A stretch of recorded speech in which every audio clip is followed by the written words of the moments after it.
I have saved this as version 9. I will export it to the site for the bootcamp here.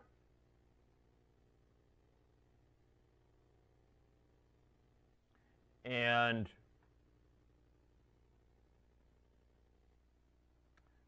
anyone who would like it is welcome to get it. All it really involved is some throbbing of the logging. I'm going to close up that, close up some other cruft. And next, I'm going to show something that's going to illustrate how we can do two things. Number one, we're going to show how we can record some longitudinal statistics on an individual. Number two, how we could create, ladies and gentlemen, histograms. Number three, how we can do scatter plots.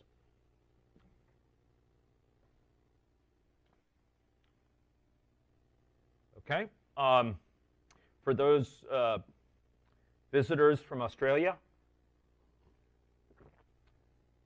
struggling with jet lag of the change of time zones, you may feel a measure of commiseration from me, because I currently feel, after the Benadryl, like I'm operating in Australia on the wrong time zone in the middle of the night. It's hitting me pretty hard. Okay, ladies and gentlemen, let us reopen this model, Contagion version 9. And if I behave with particular vigor, it'll be to not only enliven the audience, but to keep my eyes in an open state. Okay, I'd like to save this as a version 10. And what we're going to do will be quick, not quite painless, but close to it, and instructive, and in terms of several points of learning. So I hope you'll accommodate the pain so caused. Ladies and gentlemen, I'd like you to proceed to main, and I'd like to just simply observe that within population, we have defined some statistics. Do you remember that? We had statistics to count the number of people infected. I would just note, from an epidemiological perspective, what we're calculating there are cross-sectional statistics. At a single time, we're counting the number of people right now who happen to be infected, the prevalent case count. Who needs help? Do we need TA staffing?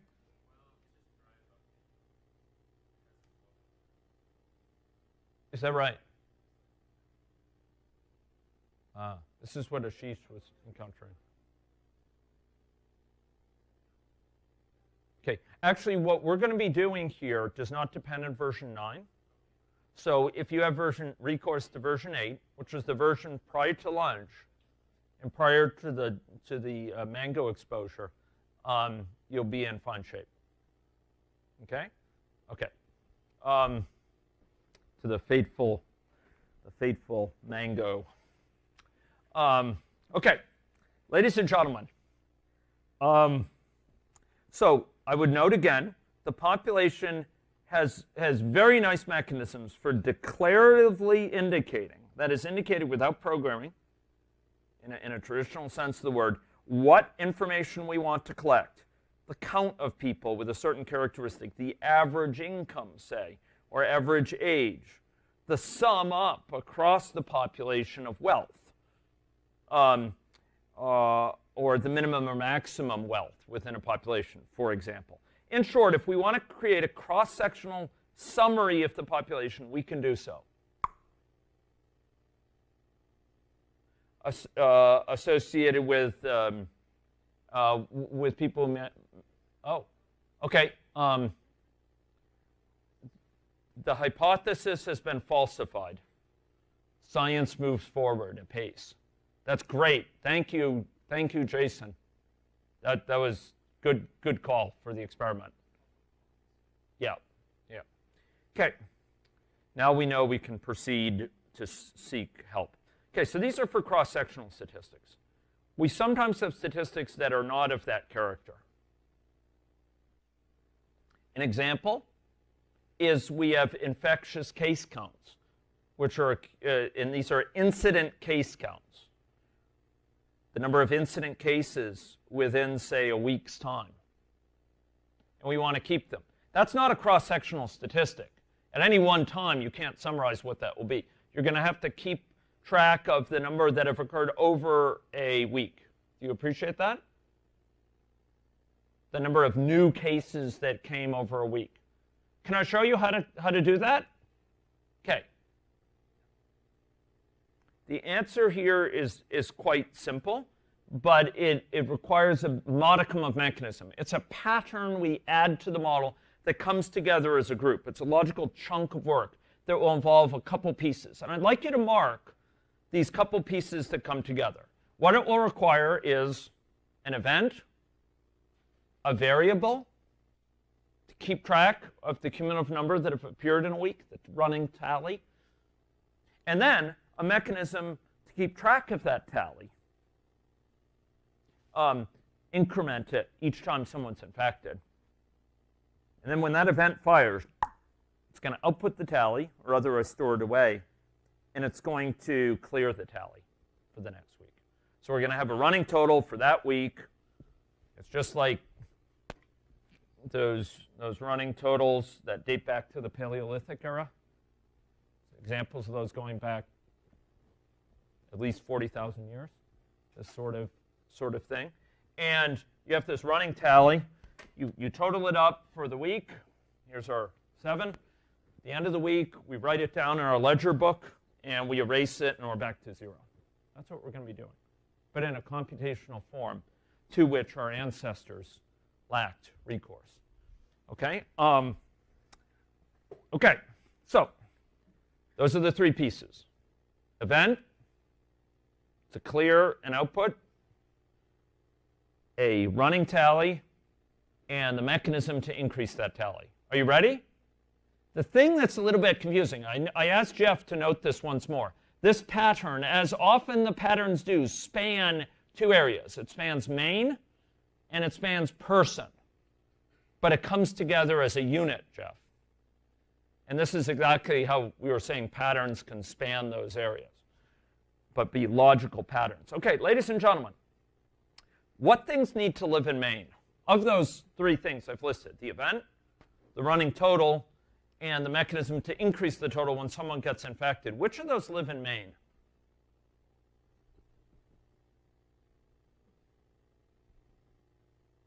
One more. Running total. The running total is a global total. It's across all people. Okay? So let's add those to main. Wow. I feel out to lunch. Okay. Great. Ladies and gentlemen, so here we go. We're going to add an event. This event will be weekly incidence reporting. Now, I'm actually having an internal fight about whether it should just be weekly reporting or weekly incidence reporting. Incidence is a specific need that occurs weekly, but we might report other things. But I'm just going to say weekly incidence reporting, okay, to make it specialized. In general, if we had many things we want to do weekly, we could do that. Secondly, I want to add a variable, which is weekly, so cumulative, so, sorry, let me find a better name. Running total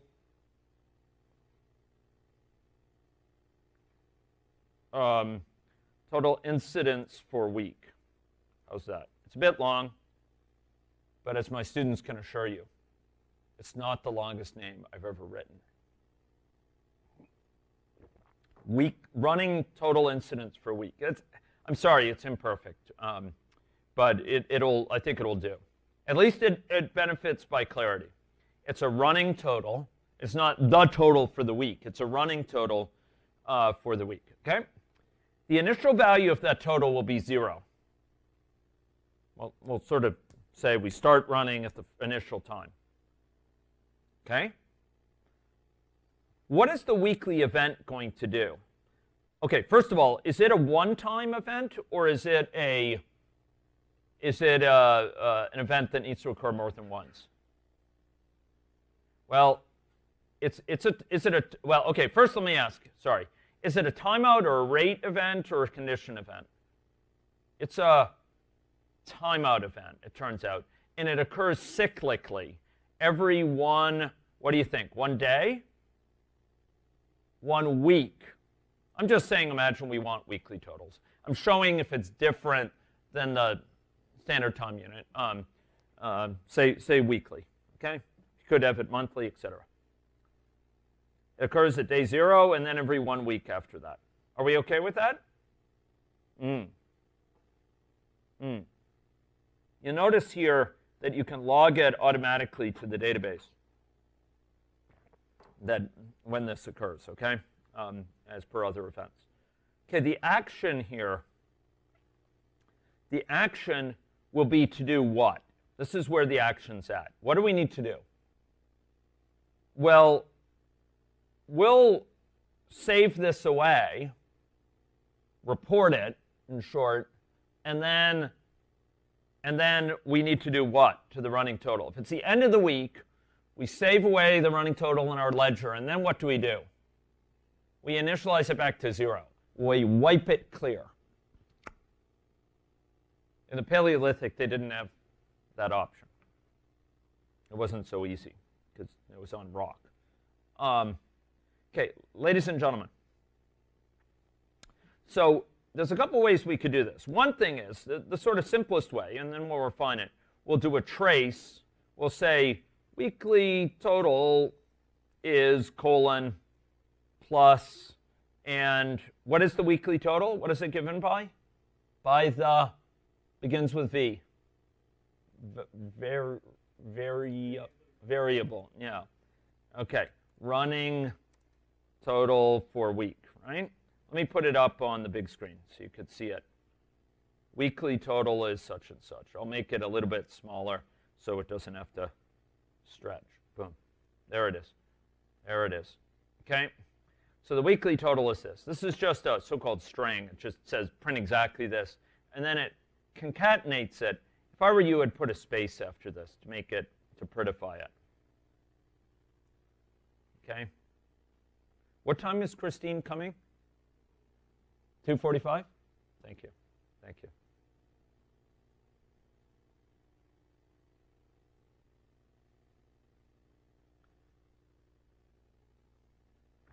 Okay. And then we need to do what? After we've printed it out, after we've recorded in our ledger, what do? Set it back to 0. We clear it so we can start recording for the next week. Is that okay? Okay. Not bad. Not bad. Okay. Now, if we were to run this now, what would happen? What would we get? Is the thought complete? Is the chunk of work complete? Is this a complete pattern yet? We need to increment the running total. Now, where does that live? Where can we increment the total? We have to increase it by 1 every time someone gets what? Infected. Where do people get infected? Is it in Maine? No, it's in person. So we have to go to person, ladies and gentlemen. This is why it's an interesting thing. It's a pattern that spans a couple levels. And this is not uncommon in AnyLogic. You want to go for a certain thing, and you need to modify something here in person to record the information, and then something up at the level of Maine to, say, graph it, or to have statistics involving it, or to summarize it, or whatever. This is quite common. I'm trying to illustrate this sort of mechanism.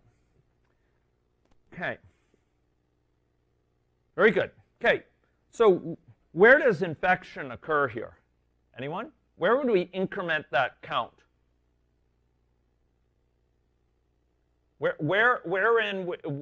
here's a depiction of the logic. This is the theory of personhood for this model. This is personness. It's defined by these processes and these characteristics, these properties. Up here, for example. Where does infection occur in this? Where's the infection process? Yeah, this transition here. By this point, they've already become infected. There's a contact transition, and here we might think we should record it there, but some of those contacts send messages that actually land on people who are already infected or recovered. And so that's actually not a reliable thing. This will be really overestimating the number of infections, because we'll be counting cases where, I send a potentially infecting dose to someone who's already recovered. It didn't infect them. So if we want to record infections, we do so right here. Unfortunately, that is not capturing that. Okay. Okay. Wade is a rock. Okay, that's great.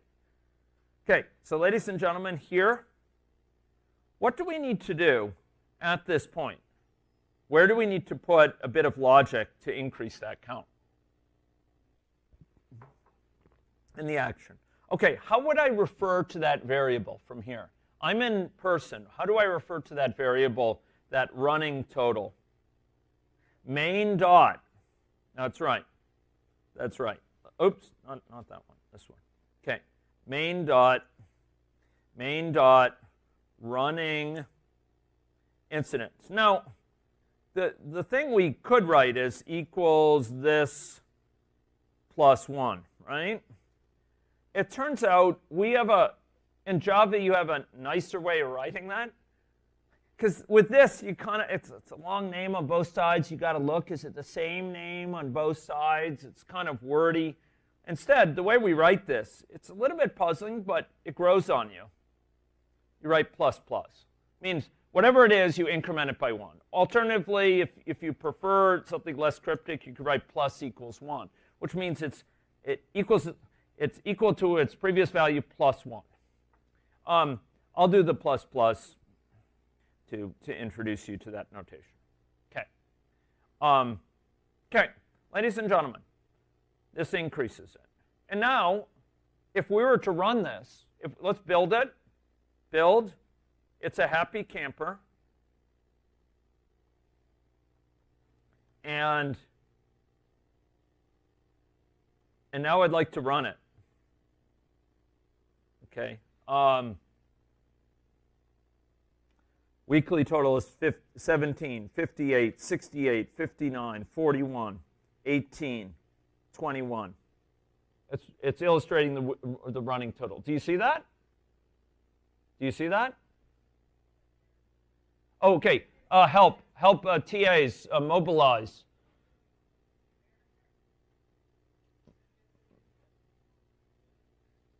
Oh, yeah. So running total needs to be an integer. Running total should be an integer, ladies and gentlemen.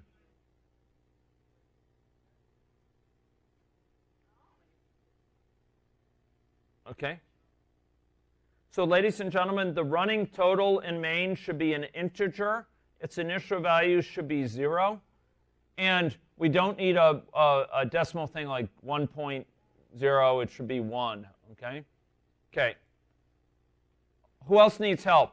The TAs stand ready. The day has been light, but their duty beckons. Okay? Okay. Okay. Okay.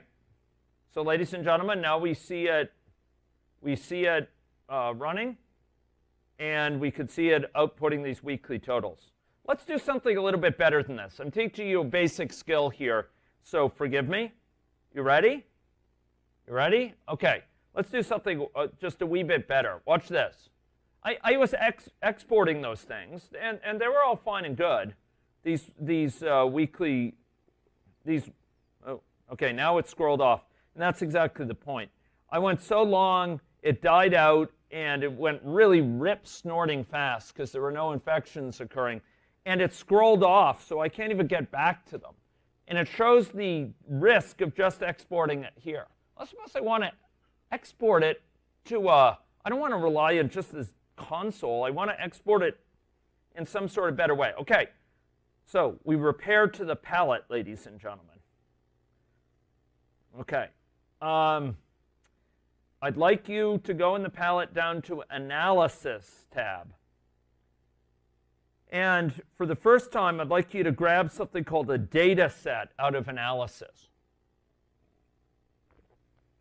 And we're going to call this Weekly Incidence Data Set. Okay? A data set is a construct whose job it is to record information by default over time. It can actually record arbitrary pairs as well. But most of the time we use it to record quantities over time. And so by default, it's using time as the x-axis for each thing. And all you have to do is add the value that obtains at that time for your particular interest, in this case, weekly incidence. So this is what we want. I want to keep 1,000 latest samples. I don't want it to be cut off arbitrarily like this console window is in a peremptory fashion. Okay? And I'll leave it as do not update automatically. Ladies and gentlemen, this data set will then serve as a vessel for us to record this information. So for the weekly incidence reporting, I would like you to record to that data set.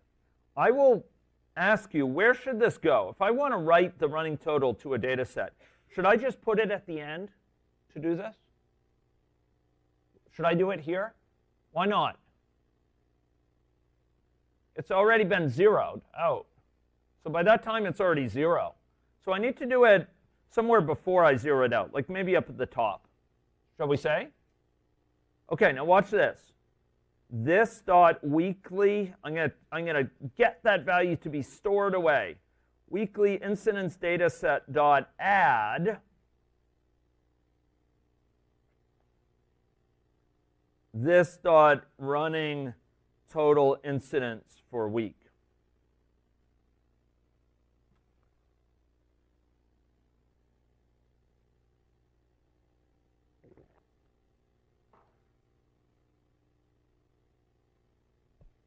Okay, and now I'd like, so what did I do? I'll put it up on the big screen. All I did is I took the name of that variable, this guy here. Hey, it's not quite wide enough. I took the name of this variable that I've been running total, and I added it to the data set by implication at the same time. Okay? Are we okay with that? Okay. Okay, now what leaves for us to build it. And now I'd like you to run it. Are we ready to run it? Okay. There we go. There we go, ladies and gentlemen. Now, you'll notice it's sampling it. Look at this. Do you see that? This is the data set, the weekly incidence data set. Now it's writing it out for us. Do you see that? Each of those is writing out within the data set. It's saving away. This is times 0, times 7, times 14, times 21. Why is it 7, 14, 21? Why is that? Because it's weekly. And this is what? What are these numbers? The incident case count for that week. The number of people who got sick in that week. Eh? Eh? Eh. Ladies and gentlemen, are we okay with that? Okay, watch this. You want to see something really nifty? Hearing no objections. I'll go and open it, and I will say, okay, copy, and I'll proceed to my spreadsheet of choice. Oh, no, I said writer. I don't want the document writer. I want the spreadsheet. Sorry. Calc. Boom. And I will paste this in. Boom. Boom. There it is. Ladies and gentlemen, there are the weekly incidences. How did I get that? Right-click, copy, and I can go paste it in to my spreadsheet. Alternatively, I could view it as a graph. Pretty nifty, eh? You can see the cyclical patterns. See or not?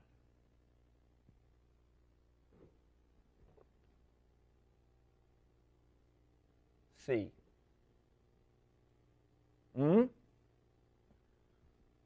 Okay, ladies and gentlemen, powerful indeed. The data set is a construct that is recommended for storing these sort of values. And it turns out it's really easy to output to a file as well. But that, ladies and gentlemen, will be our later quarry, because soon there is an expedition to be had. Okay, but time is a-ticking, and I want to do one more thing before Starbucks is visited. Okay, ladies and gentlemen, we just saved away incident case counts, changes from week to week in terms of counts of incidents. To be clear, I had a variable, keeping track of the running total. I had a mechanism, and that variable is in main. I had a mechanism in person. Wherever the person got infected, I incremented that variable in main to keep track. Hey, I got infected too. I got infected. I got infected. That's incrementing this running count for the week. It's just like it's totaling up, each of these tallies.